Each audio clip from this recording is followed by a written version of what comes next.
ਪੰਜਾਬ ਵਿੱਚ ਪਿਛਲੇ 1 ਹਫ਼ਤੇ ਤੋਂ ਲਗਾਤਾਰ ਬਾਹਰਲੇ ਰਾਜਾਂ ਤੋਂ ਟਰੱਕ ਆ ਜਿਹੜੇ ਉਹ ਆ ਰਹੇ ਨੇ, ਜਿਹੜੇ ਝੋਨੇ ਦੇ ਭਰੇ ਹੋਏ ਨੇ। 800 900 ਬੋਰੀ ਆ ਜਿਹੜੀ ਉਹਨਾਂ ਵਿੱਚ ਭਰੀ ਹੋਈ ਹੈ। ਜੇ ਪ੍ਰਾਈਵੇਟ ਮੰਡੀਕਰਨ ਹੋ ਗਿਆ, ਪੰਜਾਬ ਦੇ ਕਿਸਾਨ ਨੂੰ ਵੀ ਲਿਲੜੀਆਂ ਕੱਢਣੀਆਂ ਪੈਣਗੀਆਂ ਆਪਣੀ ਜਿਣਸ ਵੇਚਣ ਲਈ। ਸੋ ਇਸ ਗੱਲ ਵਿੱਚ ਕੋਈ ਸ਼ੱਕ ਨਹੀਂ ਹੈ ਕਿ ਪੰਜਾਬ ਦੀ ਕਿਸਾਨੀ ਨਾਲ ਜੋ ਕੇਂਦਰ ਸਰਕਾਰ ਨੇ ਕਾਨੂੰਨ ਪਾਸ ਕੀਤੇ ਆ ਉਹ ਧੱਕਾ ਹੋਇਆ। ਜਿਹੜੇ ਪਿਛਲੇ 70 ਸਾਲਾਂ ਤੋਂ ਕਾਨੂੰਨ ਬਣਦੇ ਆ ਰਹੇ ਨੇ ਕਿਸਾਨੀ ਦੇ ਖਿਲਾਫ, ਧੱਕਾ ਜਿਹੜਾ ਉਹਨਾਂ ਕਾਨੂੰਨਾਂ ਨਾਲ ਹੋਇਆ ਹੈ। ਪੰਜਾਬ ਦੀ ਲੜਾਈ ਖੁਦ ਮੁਖਤਿਆਰੀ ਦੀ ਹੈ। ਭਾਰਤ ਦੀ ਕੇਂਦਰੀ ਸਰਕਾਰ ਨੇ ਪੰਜਾਬ ਦੀ ਖੇਤੀ ਦਾ ਕਬਜ਼ਾ ਦਿਵਾਉਣ ਦੇ ਮਨਸ਼ੇ ਦੇ ਨਾਲ ਕੁਝ ਖੇਤੀ ਸੰਬੰਧੀ ਕਾਨੂੰਨ ਬਣਾਏ ਨੇ, ਜਿਨ੍ਹਾਂ ਦਾ ਕਿਸਾਨਾਂ ਵੱਲੋਂ ਵਿਰੋਧ ਹੋ ਰਿਹਾ ਹੈ। ਪੰਜਾਬ ਦੀਆਂ ਕਿਸਾਨ ਜਥੇਬੰਦੀਆਂ ਇਸ ਤਰ੍ਹਾਂ ਦਾ ਘੋਲ ਕਰਕੇ, ਇਹਨਾਂ ਨਿਸ਼ਾਨਿਆਂ ਦਾ ਘੋਲ ਕਰਕੇ ਪੰਜਾਬ ਨਾਲ ਧਰੋਹ ਕਮਾ ਰਹੀਆਂ ਨੇ, ਪੰਜਾਬ ਨਾਲ ਦਗਾ ਕਮਾ ਰਹੀਆਂ ਨੇ ਤੇ ਕਿਸਾਨਾਂ ਨਾਲ ਵੀ ਦਗਾ ਕਮਾ ਰਹੀਆਂ ਨੇ। ਵਾਹਿਗੁਰੂ ਜੀ ਕਾ ਖਾਲਸਾ, ਵਾਹਿਗੁਰੂ ਜੀ ਕੀ ਫਤਿਹ। ਇਸ ਵੀਡੀਓ ਰਾਹੀਂ ਅਸੀਂ ਅੱਜ ਫਿਰ ਪੰਜਾਬ ਦੇ ਕਿਸਾਨਾਂ ਨਾਲ ਸੰਬੰਧਿਤ ਮਸਲੇ ਅਤੇ ਉਸ ਸੰਦਰਭ ਵਿੱਚ ਪੈਦਾ ਹੋ ਰਹੀ ਸਿਆਸੀ ਸਥਿਤੀ ਦੇ ਵਾਸਤੇ ਗੱਲ ਕਰਾਂਗੇ। ਆਪਾਂ ਸਾਰਿਆਂ ਨੂੰ ਪਤਾ ਹੈ ਕਿ ਪਿਛਲੇ ਕੁਝ ਸਮੇਂ ਤੋਂ ਪੰਜਾਬ ਦੇ ਕਿਸਾਨ ਨੇ ਜਿਹੜੇ ਉਹ ਸੰਘਰਸ਼ ਦੇ ਰਾਹ ਪਾਏ ਹੋਏ ਨੇ, ਕਿਉਂਕਿ ਭਾਰਤ ਦੀ ਕੇਂਦਰੀ ਸਰਕਾਰ ਨੇ ਸਮੁੱਚੀ ਸਿਆਸੀ ਤਾਕਤ ਨੂੰ ਆਪਣੇ ਹੱਥਾਂ ਵਿੱਚ ਹਥਿਆਉਣ ਦੇ ਮਨਸ਼ੇ ਨਾਲ ਤੇ ਕੁਝ ਕਾਰਪੋਰੇਟ ਘਰਾਣਿਆਂ ਨੂੰ ਤੇ ਅਮੀਰ ਵਪਾਰੀਆਂ ਨੂੰ ਪੰਜਾਬ ਦੀ ਖੇਤੀ ਦਾ ਕਬਜ਼ਾ ਦਿਵਾਉਣ ਦੇ ਮਨਸ਼ੇ ਦੇ ਨਾਲ ਕੁਝ ਖੇਤੀ ਸੰਬੰਧੀ ਕਾਨੂੰਨ ਬਣਾਏ ਨੇ, ਜਿਨ੍ਹਾਂ ਦਾ ਕਿਸਾਨਾਂ ਵੱਲੋਂ ਵਿਰੋਧ ਹੋ ਰਿਹਾ ਹੈ। ਕਿਸਾਨਾਂ ਵੱਲੋਂ ਇਹ ਮੰਗ ਕੀਤੀ ਜਾ ਰਹੀ ਹੈ ਕਿ ਜਿਹੜਾ ਘੱਟੋ ਘੱਟ ਕੀਮਤ ਨਿਸ਼ਚਿਤ ਕੀਤੀ ਜਾਂਦੀ ਸੀ ਵੱਖ-ਵੱਖ ਜਿਣਸਾਂ ਦੀ, ਉਸੇ ਤਰ੍ਹਾਂ ਕਾਇਮ ਰਹੇ ਔਰ ਕੇਂਦਰ ਸਰਕਾਰ ਆ ਜਿਹੜੀ ਸਰਕਾਰੀ ਖਰੀਦ ਹੈ ਉਸ ਨੂੰ ਜਾਰੀ ਰੱਖਿਆ ਜਾਵੇ ਤਾਂ ਕਿ ਉਹਨਾਂ ਨੂੰ ਉਹਨਾਂ ਦੀ ਕੀਮਤ ਆ ਜਿਹੜੀ ਉਹ ਮਿਲ ਸਕੇ। ਸੋ ਕੇਂਦਰ ਵੱਲੋਂ ਬੇਸ਼ੱਕ ਲਗਾਤਾਰ ਇਹ ਕਿਹਾ ਜਾ ਰਿਹਾ ਹੈ ਕਿ ਇਹ ਜਿਹੜੇ ਨਵੇਂ ਕਾਨੂੰਨ ਬਣਾਏ ਗਏ ਹਨ ਇਹ ਕਿਸਾਨਾਂ ਦੇ ਹਿੱਤ ਵਿੱਚ ਹਨ, ਕਿਸਾਨਾਂ ਨੂੰ ਬਹੁਤ ਲਾਭ ਦੇਣਗੇ, ਪਰ ਉਹ ਲਾਭ ਤੇ ਹਾਨ ਤੇ ਉਹਦਾ ਜਿਹੜਾ ਨੁਕਸਾਨ ਹੈ ਜੋ ਕਿਸਾਨਾਂ ਨੂੰ ਹੋ ਸਕਦਾ ਹੈ ਉਹਦੇ ਬਾਰੇ ਹੁਣ ਤੋਂ ਹੀ ਸਾਡੇ ਸਾਹਮਣੇ ਉਦਾਹਰਨਾਂ ਆਉਣੀਆਂ ਸ਼ੁਰੂ ਹੋ ਗਈਆਂ ਹਨ। ਕਿਉਂਕਿ ਪੰਜਾਬ ਵਿੱਚ ਪਿਛਲੇ 1 ਹਫ਼ਤੇ ਤੋਂ ਲਗਾਤਾਰ ਬਾਹਰਲੇ ਰਾਜਾਂ ਤੋਂ ਟਰੱਕ ਆ ਜਿਹੜੇ ਉਹ ਆ ਰਹੇ ਨੇ, ਜਿਹੜੇ ਝੋਨੇ ਦੇ ਭਰੇ ਹੋਏ ਨੇ। 800 900 ਬੋਰੀ ਆ ਜਿਹੜੀ ਉਹਨਾਂ ਵਿੱਚ ਭਰੀ ਹੋਈ ਹੈ। ਉਹ ਬਿਹਾਰ ਅਤੇ ਯੂਪੀ ਦੇ ਕਿਸਾਨਾਂ ਦਾ ਸ਼ੋਸ਼ਣ ਕਰਕੇ ਪੰਜਾਬ ਲਿਆਂਦੇ ਗਏ ਨੇ। ਸ਼ੋਸ਼ਣ ਇਸ ਤਰ੍ਹਾਂ ਕੀਤਾ ਜਾ ਰਿਹਾ ਹੈ ਕਿ ਉੱਥੇ 700-800 ਰੁਪਏ ਦੇ ਕੁਆਂਟਲ ਦੇ ਹਿਸਾਬ ਨਾਲ ਜਿਹੜਾ ਝੋਨਾ ਖਰੀਦਿਆ ਜਾ ਰਿਹਾ, ਜੋ ਕਿ ਕੇਂਦਰ ਸਰਕਾਰ ਵੱਲੋਂ ਐਲਾਨੇ ਗਏ ਭਾਅ ਤੋਂ ਅੱਧੇ ਨਾਲੋਂ ਵੀ ਘੱਟ ਹੈ। ਇਸ ਵੇਲੇ 1800 ਰੁਪਏ ਕੁਆਂਟਲ ਝੋਨੇ ਦਾ ਭਾਅ ਨਿਸ਼ਚਿਤ ਕੀਤਾ ਗਿਆ ਹੈ, ਪਰ ਉੱਥੇ 800 ਰੁਪਏ ਕੁਆਂਟਲ ਦੇ ਹਿਸਾਬ ਨਾਲ ਉਹ ਝੋਨਾ ਕਿਸਾਨਾਂ ਤੋਂ ਖਰੀਦਿਆ ਜਾ ਰਿਹਾ। ਸੋ ਇੱਕ ਕਿਸਾਨ ਨੂੰ, ਬਿਹਾਰ ਤੇ ਯੂਪੀ ਦੇ ਇੱਕ ਕਿਸਾਨ ਨੂੰ 1000 ਰੁਪਏ ਕੁਆਂਟਲ ਦੇ ਪਿੱਛੇ ਨੁਕਸਾਨ ਸਹਿਣਾ ਪੈ ਰਿਹਾ ਹੈ। ਸੋ ਜੇ ਪ੍ਰਾਈਵੇਟ ਮੰਡੀਕਰਨ ਹੋ ਗਿਆ ਤਾਂ ਉਸ ਦੇ ਜਿਹੜੇ ਨਤੀਜੇ ਆਉਣੇ ਉਹ ਆਪਾਂ ਦੇਖ ਸਕਦੇ ਹਾਂ ਵੀ ਯੂਪੀ ਤੇ ਬਿਹਾਰ ਦੇ ਕਿਸਾਨਾਂ ਵਾਂਗ ਪੰਜਾਬ ਦੇ ਕਿਸਾਨ ਨੂੰ ਵੀ ਲਿਲੜੀਆਂ ਕੱਢਣੀਆਂ ਪੈਣਗੀਆਂ ਆਪਣੀ ਜਿਣਸ ਵੇਚਣ ਲਈ। ਸੋ 1800 ਬੇਸ਼ੱਕ ਸਰਕਾਰ 1800 ਰੁਪਏ ਘੱਟੋ ਘੱਟ ਜਿਹੜਾ ਭਾਅ ਨਿਸ਼ਚਿਤ ਕਰਦੀ ਹੈ, ਪਰ ਯੂਪੀ ਤੇ ਬਿਹਾਰ ਦੇ ਕਿਸਾਨਾਂ ਤੋਂ 800 ਰੁਪਏ ਦੇ ਹਿਸਾਬ ਨਾਲ ਖਰੀਦਿਆ ਜਾਂਦਾ ਹੈ। ਉਹਨਾਂ ਨੂੰ ਧੱਕੇ ਨਾਲ ਆਖਿਆ ਜਾਂਦਾ ਵੀ ਵੇਚਣਾ ਵਿੱਚੋਂ ਨਹੀਂ ਨਾ ਸੀ। ਸੋ ਇਹੋ ਹੀ ਹਾਲ ਹੈ ਜਿਹੜਾ ਪੰਜਾਬ ਦੇ ਕਿਸਾਨ ਦਾ ਹੋਣ ਜਾ ਰਿਹਾ ਹੈ। ਪਰ ਇਸ ਦੇ ਨਾਲ ਹੀ ਅਸੀਂ ਅੱਜ ਜਿਹੜੀ ਗੱਲ ਕਰਨੀ ਹੈ ਮੁੱਖ ਤੌਰ 'ਤੇ ਉਹ ਪੰਜਾਬ ਦੀਆਂ ਕਿਸਾਨ ਜਥੇਬੰਦੀਆਂ ਦੀ ਸਿਆਸਤ ਦੀ ਕਰਨੀ ਹੈ। ਸੋ ਇਸ ਗੱਲ ਵਿੱਚ ਕੋਈ ਸ਼ੱਕ ਨਹੀਂ ਹੈ ਕਿ ਪੰਜਾਬ ਦੀ ਕਿਸਾਨੀ ਨਾਲ ਜੋ ਕੇਂਦਰ ਸਰਕਾਰ ਨੇ ਕਾਨੂੰਨ ਪਾਸ ਕੀਤੇ ਆ ਉਹ ਧੱਕਾ ਹੋਇਆ, ਪਰ ਸਿਰਫ ਇਹਨਾਂ ਤਿੰਨਾਂ ਕਾਨੂੰਨਾਂ ਨਾਲ ਹੀ ਧੱਕਾ ਨਹੀਂ ਹੋਇਆ। ਉਸ ਤੋਂ ਪਹਿਲਾਂ ਜਿਹੜੇ ਪਿਛਲੇ 70 ਸਾਲਾਂ ਤੋਂ ਕਾਨੂੰਨ ਬਣਦੇ ਆ ਰਹੇ ਨੇ ਕਿਸਾਨੀ ਦੇ ਖਿਲਾਫ, ਧੱਕਾ ਜਿਹੜਾ ਉਹਨਾਂ ਕਾਨੂੰਨਾਂ ਨਾਲ ਹੋਇਆ ਹੈ। ਸੋ ਇਸ ਵੇਲੇ ਜਿਹੜੀਆਂ ਪੰਜਾਬ ਦੀਆਂ ਕਿਸਾਨ ਜਥੇਬੰਦੀਆਂ ਨੇ ਉਹ ਜਿਹੜਾ ਸੰਘਰਸ਼ ਕਰ ਰਹੀਆਂ ਨੇ, ਉਹ ਸੰਘਰਸ਼ ਸਿਰਫ ਇਹਨਾਂ 3 ਖੇਤੀ ਕਾਨੂੰਨਾਂ ਦੇ ਖਿਲਾਫ ਕਰ ਰਹੀਆਂ ਨੇ। ਉਹਨਾਂ ਦੀ ਜਿਹੜੀ ਦੌੜ ਹੈ ਸਿਰਫ ਤੇ ਸਿਰਫ MSP ਨੂੰ ਲਾਗੂ ਰੱਖਣ ਤੱਕ ਅਤੇ ਜਿਹੜੀਆਂ ਜਿਣਸਾਂ ਦੀਆਂ ਕੀਮਤਾਂ ਨੇ ਉਹਨਾਂ ਨੂੰ ਬਣਾਈ ਰੱਖਣ ਤੱਕ ਸੀਮਤ ਹੈ। ਅਸੀਂ ਸਮਝਦੇ ਹਾਂ ਵੀ ਪੰਜਾਬ ਦੀਆਂ ਕਿਸਾਨ ਜਥੇਬੰਦੀਆਂ ਇਸ ਤਰ੍ਹਾਂ ਦਾ ਘੋਲ ਕਰਕੇ, ਇਹਨਾਂ ਨਿਸ਼ਾਨਿਆਂ ਦਾ ਘੋਲ ਕਰਕੇ ਪੰਜਾਬ ਨਾਲ ਧਰੋਹ ਕਮਾ ਰਹੀਆਂ ਨੇ, ਪੰਜਾਬ ਨਾਲ ਦਗਾ ਕਮਾ ਰਹੀਆਂ ਨੇ ਤੇ ਕਿਸਾਨਾਂ ਨਾਲ ਵੀ ਦਗਾ ਕਮਾ ਰਹੀਆਂ ਨੇ। ਇਸ ਸਮੁੱਚੀ ਸਿਆਸਤ ਨੂੰ ਸਮਝਣ ਦੀ ਲੋੜ ਹੈ। ਜਿਹੜੀਆਂ ਪੰਜਾਬ ਦੀਆਂ ਸੁਹਿਰਦ ਧਿਰਾਂ ਬੇਸ਼ੱਕ ਉਹ ਕਿਸਾਨੀ ਦੇ ਹੱਕਾਂ ਹਿੱਤਾਂ ਲਈ ਸੰਘਰਸ਼ ਕਰ ਰਹੀਆਂ ਨੇ, ਪਰ ਉਹਨਾਂ ਨੇ ਇੱਕ ਬੁਲੰਦ ਝੰਡਾ ਜਿਹੜਾ ਪੰਜਾਬ ਦੀ ਖੁਦ ਮੁਖਤਿਆਰੀ ਦਾ ਤੇ ਵੱਧ ਅਧਿਕਾਰਾਂ ਦਾ ਬੁਲੰਦ ਕੀਤਾ ਹੋਇਆ ਹੈ। ਅਸੀਂ ਸਮਝਦੇ ਹਾਂ ਵੀ ਪੰਜਾਬ ਦੀ ਲੜਾਈ ਖੁਦ ਮੁਖਤਿਆਰੀ ਦੀ ਹੈ। ਜਿਣਸਾਂ ਦੇ ਭਾਅ ਤੈਅ ਹੁੰਦੇ ਰਹਿਣਗੇ, ਆਉਂਦੇ ਜਾਂਦੇ ਰਹਿਣਗੇ, ਪਰ ਜੋ ਪੰਜਾਬ ਦਾ ਸੰਕਟ ਹੈ, ਜਿਨ੍ਹਾਂ ਰਾਜਨੀਤਿਕ ਚਾਲਬਾਜ਼ੀਆਂ ਨੇ ਪੰਜਾਬ ਨੂੰ ਅੱਜ ਇੱਥੇ ਲੈ ਜਾਂਦਾ ਹੈ ਕਿ ਪੰਜਾਬ ਦਾ ਕਿਸਾਨ ਖੁਦਕੁਸ਼ੀਆਂ ਕਰ ਰਿਹਾ ਹੈ ਜਾਂ ਕਰਜ਼ੇ ਹੇਠ ਦਬਿਆ ਹੋਇਆ ਹੈ। ਉਸ ਦੀ ਸਮੁੱਚੀ ਹਾਲਤ ਲਈ ਸਿਰਫ ਇਹ 2-3 ਕਾਨੂੰਨ ਹੀ ਜ਼ਿੰਮੇਵਾਰ ਨਹੀਂ ਹਨ, ਬਲਕਿ ਸਮੁੱਚੇ ਰੂਪ ਵਿੱਚ ਕੇਂਦਰ ਸਰਕਾਰ ਦੀ ਤਾਨਾਸ਼ਾਹ ਨੀਤੀ ਸ਼ਾਮਲ ਜਿਹੜੀ ਹੈ ਉਹਦਾ ਕਸੂਰ ਹੈ। ਸੋ ਪੰਜਾਬ ਦੀ ਕਿਸਾਨੀ ਆ ਜਿਹੜੀਆਂ ਕਿਸਾਨ ਜਥੇਬੰਦੀਆਂ ਨੇ, ਕਿਸਾਨ ਜਥੇਬੰਦੀਆਂ ਦਾ ਇੱਕ ਆਪਣਾ ਸੌੜਾ ਏਜੰਡਾ ਹੈ। ਉਹ ਜਸਟ ਆਪਣੀ ਰਾਜਨੀਤਿਕ ਖੇਡ ਰਹੀਆਂ ਨੇ। ਉਹਨਾਂ ਨੂੰ ਇੱਕ ਚਸਕਾ ਪੈ ਗਿਆ ਹੋਇਆ ਹੈ ਰਾਜਨੀਤੀ ਕਰਨ ਦਾ। ਸੋ ਉਹ ਕਿਸਾਨੀ ਘੋਲ ਦੇ ਨਾਂ 'ਤੇ ਰਾਜਨੀਤੀ ਕਰ ਰਹੀਆਂ ਹਨ। ਹੁਣ ਤੁਸੀਂ ਦੇਖੋ ਵੀ 22 ਜ਼ਿਲ੍ਹਿਆਂ ਵਿੱਚ 30 ਕਿਸਾਨ ਜਥੇਬੰਦੀਆਂ ਬਣੀਆਂ ਹੋਈਆਂ ਨੇ, ਔਰ ਬਾਕੀ 30 ਕਿਸਾਨ, ਅਸੀਂ ਜੇ ਕਹਿ ਰਹੀਏ ਵੀ 30 ਕਿਸਾਨ ਜਥੇਬੰਦੀਆਂ ਵੀ ਪੂਰੇ ਪੰਜਾਬ ਨਾਲ ਸੰਬੰਧਿਤ ਨਹੀਂ ਹਨ।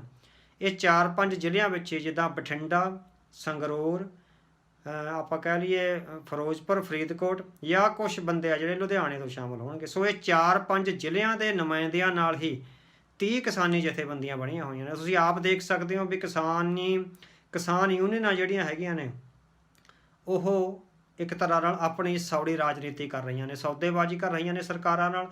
ਉਹਨਾਂ ਦਾ ਮਨਸ਼ਾ ਪੰਜਾਬ ਨੂੰ ਖੁਦ ਮੁਖਤਿਆਰੀ ਦਿਵਾਉਣ ਦਾ ਨਹੀਂ ਹੈ। ਉਹਨਾਂ ਦਾ ਮਨਸ਼ਾ ਕੇਂਦਰੀਕ੍ਰਿਤ ਜੋ ਰਾਜਨੀਤੀ ਦਾ ਕੇਂਦਰੀਕਰਨ ਹੋ ਰਿਹਾ ਹੈ, ਜਿਹੜੀ ਸੱਤਾ ਦੀ ਤਾਕਤ ਹੈ ਉਹ ਕੇਂਦਰ ਦੇ ਹੱਥਾਂ ਵਿੱਚ ਮਜ਼ਬੂਤ ਹੋ ਰਹੀ ਹੈ, ਉਸ ਨੂੰ ਖਤਮ ਕਰਕੇ ਰਾਜਾਂ ਦੇ ਹਿੱਤਾਂ ਦੀ ਬਹਾਲੀ ਕਰਨਾ ਨਹੀਂ ਹੈ, ਬਲਕਿ ਉਹ ਇੱਕ ਬਹੁਤ ਹੀ ਘਟੀਆ ਖੇਡ ਰਹੀਆਂ ਨੇ।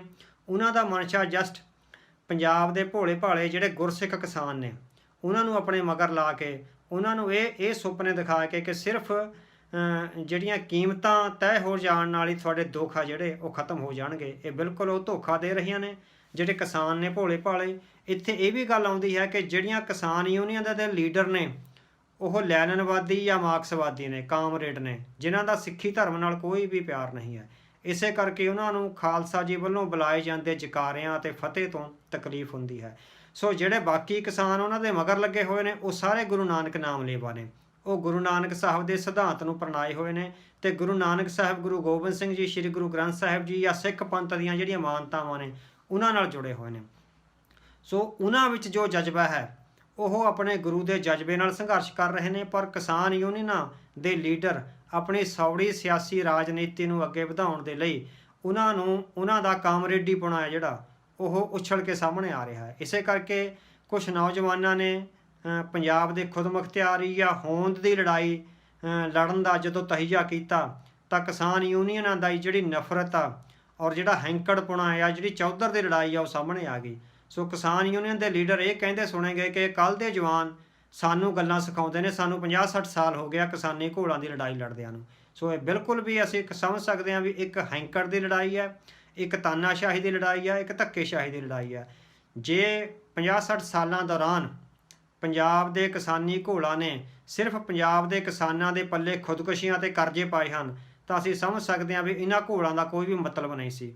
ਉਹ ਘੋਲ ਜਸਟ ਆਪਣੀ ਰਾਜਨੀਤਿਕ ਚੌਧਰ ਨੂੰ ਬਰਕਰਾਰ ਰੱਖਣ ਲਈ ਭੋਲੇ ਭਾਲੇ ਕਿਸਾਨਾਂ ਨੂੰ ਬਰਗਲਾ ਕੇ ਆਪਣੇ ਮਗਰ ਲਾਇਆ ਹੋਇਆ ਸੀ। ਸੋ ਅਸੀਂ ਪੰਜਾਬ ਲਈ ਚੰਗਾ ਸੋਚਣ ਵਾਲੇ, ਪੰਜਾਬ ਲਈ ਸਹਿਰਦ ਧਿਰਾਂ ਅਤੇ ਖਾਸ ਕਰਕੇ ਜਿਹੜੀਆਂ ਸਿੱਖ ਪੰਥ ਨੂੰ ਪ੍ਰਣਾਈਆਂ ਹੋਈਆਂ ਧਿਰਾਂ ਨੇ, ਚਾਹੇ ਨੌਜਵਾਨ ਨੇ ਜਾਂ ਕਲਾਕਾਰ ਵੀਰ ਨੇ ਜਾਂ ਹੋਰ ਜਿੰਨੀਆਂ ਵੀ ਪੰਜਾਬ ਪ੍ਰਤੀ ਸਹਿਰਦ ਜਿਹੜੀਆਂ ਧਿਰਾਂ ਨੇ, ਰਾਜਨੀਤਿਕ ਧਿਰਾਂ ਨੇ, ਜਿਹੜੇ ਬਹੁਤ ਸਾਰੇ ਵਿਦਵਾਨ ਉੱਥੇ ਜਾ ਰਹੇ ਨੇ, ਸੀਨੀਅਰ ਪੱਤਰਕਾਰ ਉੱਥੇ ਜਾ ਰਹੇ ਨੇ, ਹੋਰ ਬਹੁਤ ਸਾਰੀਆਂ ਜਿਹੜੀਆਂ ਪੰਥਕ ਧਿਰਾਂ ਨੇ, ਉਹ ਵੀ ਜਿਹੜਾ ਸ਼ੰਭੂ ਵਾਲਾ ਮੋਰਚਾ ਹੈ ਉੱਥੇ ਜਾ ਰਹੀਆਂ ਨੇ। ਉੱਥੋਂ ਜਿਹੜੀ ਆਵਾਜ਼ ਉੱਠ ਰਹੀ ਆ, ਉਹ ਪੰਜਾਬ ਨੂੰ ਖੁਦਮੁਖਤਿਆਰੀ ਦੀ ਆਵਾਜ਼ ਉੱਠ ਰਹੀ ਆ, ਉਹਦੀ ਫੈਡਰਲਿਜ਼ਮ ਦੀ ਆਵਾਜ਼ ਉੱਠ ਰਹੀ ਆ, ਸੰਘੀ ਢਾਂਚੇ ਨੂੰ ਮਜ਼ਬੂਤ ਕਰਨ ਦੀ ਆਵਾਜ਼ ਉੱਠ ਰਹੀ ਆ।